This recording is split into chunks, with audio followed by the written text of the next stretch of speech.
Hello ভাই বোন বন্ধুরা, কি অবস্থা সবার? তো চলে আসলাম নতুন আর একটা ভিডিও নিয়ে। এই ভিডিওর মূল টপিক হচ্ছে যারা কিনা এখন অ্যাপ্লাই করেন নাই বা যারা অ্যাপ্লাই করছেন তাদের জন্য কি করণীয়।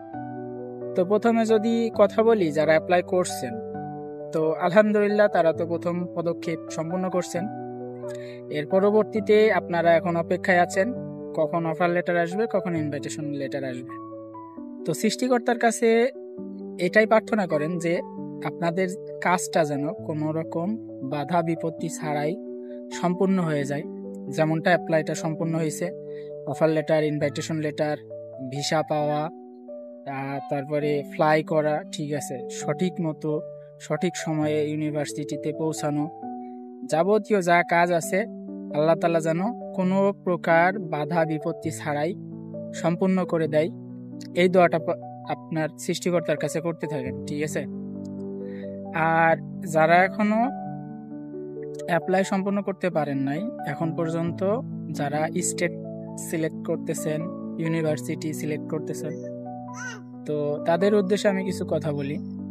যারা এখনো অ্যাপ্লাই করতে পারেন নাই, আপনাদের ডকুমেন্ট রেডি আছে কিন্তু এখনো অ্যাপ্লাই করেন নাই, তারা ভাই হচ্ছে হতভাগা, বুঝতে পারছেন।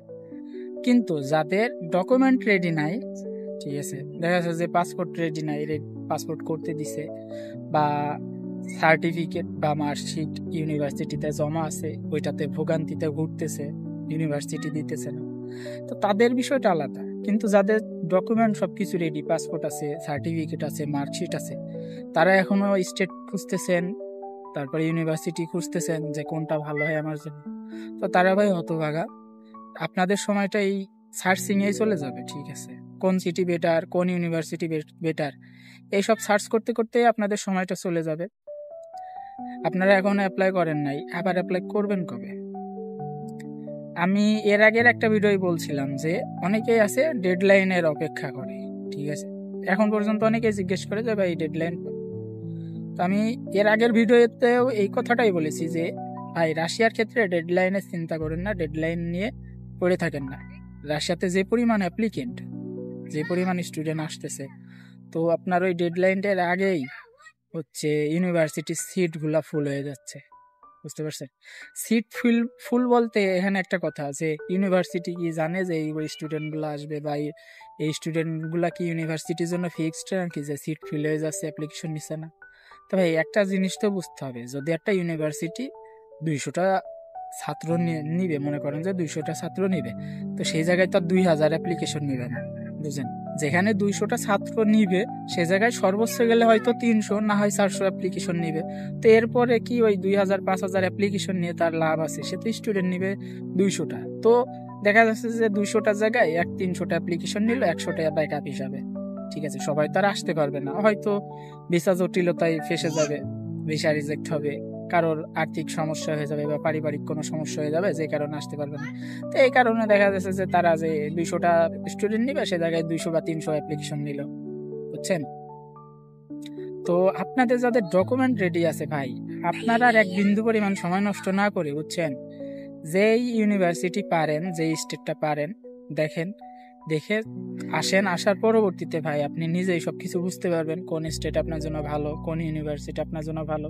ভাই প্রথমত যে কোনো স্টেটে আপনি আসলেন, আসার পরে আপনি একটা বছর প্রিপারেটরি কোর্সটা সম্পন্ন করলেন, আপনার হাতে প্রিপারেটরি কোর্সের সার্টিফিকেট থাকলো, ঠিক আছে। এর পরবর্তীতে আপনি বাংলাদেশের আপ ডাউন টিকিট কাটলেন, কাটার পরে 1 বছর পরে আপনি দেশেও ঘুরে আসতে পারলেন।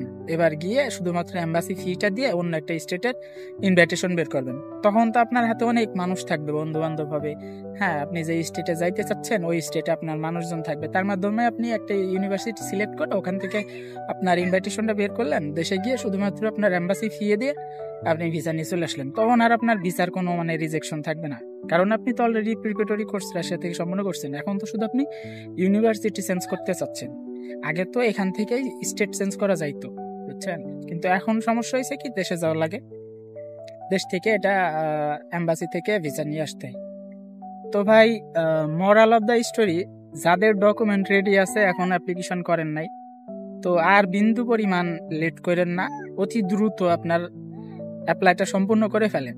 সেটা যে কোনো সিটি হোক, যে কোনো স্টেট হোক, 1 বছর কষ্ট করে ওখানে থাকেন, যেই জব পান ওই জবই করেন, করার পরে 1 বছর কষ্ট করে থাকার পরে আপনি পরবর্তীতে আপনি স্টেট চেঞ্জ করেন। তো আজকের মতো এখানেই শেষ করছি। দেখা হবে নতুন কোনো ভিডিওতে, নতুন কোনো টপিকে। সেই পর্যন্ত সবাই ভালো থাকবেন, আমার জন্য দোয়া করবেন। পাকা পাকা।